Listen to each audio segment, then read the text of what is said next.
சர்க்கரை துறை விதை கரும்பு மானிய திட்டம். கரும்பு சாகுபடியில் இயந்திர அறுவடையை ஊக்குவித்து செலவினத்தை குறைத்திட அகலப்பார் முறையில் உயர் விளைச்சல் மற்றும் உயர் சர்க்கரை கட்டுமானம் கொண்ட கரும்பு ரகங்களை நடவு செய்ய முன்வரும் கூட்டுறவு மற்றும் பொதுத்துறை சர்க்கரை ஆலைகளில் பதிவு செய்துள்ள விவசாயிகளுக்கு 50% மானியத்தில் பருசீவல் நாற்றுகள் ஒரு பொரு விதை கரணைகள் வழங்கிட 9,36,00,000 ரூபாய் மாநில நிதி ஒதுக்கீடு செய்யப்பட்டு 17,315 ஏக்கர் பரப்பளவில் இத்திட்டம் செயல்படுத்தப்படும். கரும்பு சாகுபடி மேம்பாட்டு திட்டம். கரும்பு சாகுபடி பரப்பை அதிகரிக்கவும் சாகுபடி செலவை குறைக்கவும் கரும்பு சாகுபடி மேம்பாட்டு திட்டம் செயல்படுத்தப்படும்.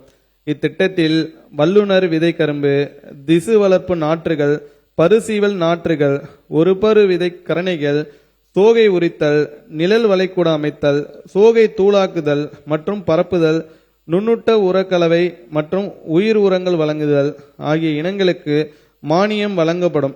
இத்திட்டத்திற்காக 9 கோடி ரூபாய் ஒன்றிய மாநில நிதி ஒதுக்கீடு செய்யப்படும். கள்ளக்குறிச்சி 1 கூட்டுறவு சர்க்கரை ஆலையில் எத்தனால் உற்பத்தி குறித்த சாத்தியக்கூறு ஆய்வு.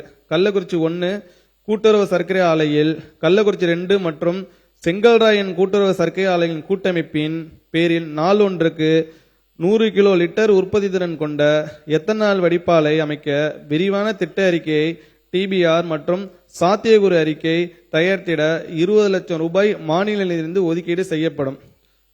தோட்டக்கலை மற்றும் மலைப்பயிர்கள் துறை. மாண்புமிகு பேரவைத் தலைவர் அவர்களே, விவசாயிகளுக்கு தொடர் வருமானம் அளித்து மக்களுக்கு ஊட்டச்சத்து பாதுகாப்பினை அளிப்பதில் பங்காற்றி உணவு பதப்படுத்தும் தொழில்களுக்கு மூலப்பொருட்களாகவும் விளங்கும் காய்கறிகள், பழங்கள், மலர்கள், சுவை தாளித பயிர்கள் போன்ற தோட்டக்கலை பயிர்களின் வளர்ச்சி தமிழ்நாட்டில் குறிப்பிடத்தக்க முக்கியத்துவம் பெறுகிறது. தோட்டக்கலை பயிர்களின் உற்பத்தி திறனை உயர்த்தவும் உலகளாவிய சந்தைக்கான தரமான தோட்டக்கலை விளைபொருள் உற்பத்திக்கும் தோட்டக்கலைத்துறை பல்வேறு திட்டங்களை செயல்படுத்தி வருகிறது.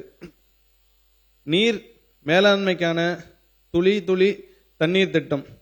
நெடுங்கடலும் தன் நீர்மை குன்றும் தடிந்தெழிலி தான் நல்காது ஆகிவிடின். மேகமானது கடல் நீரை முகந்து சென்று மீண்டும் மழையாக பெய்யாவிட்டால் அப்பெரிய கடலும் தன் வளமையில் குறைந்து போகும்போ என்பது திருவள்ளுவரின் வாக்கு.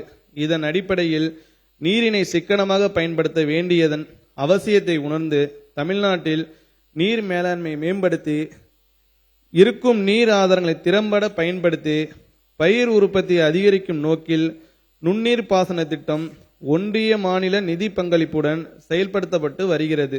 இத்திட்டத்தில் சிறு குறு விவசாயிகளுக்கு 100% மானியமும் இதர விவசாயிகளுக்கு 75% மானியமும் வழங்கப்படுகிறது.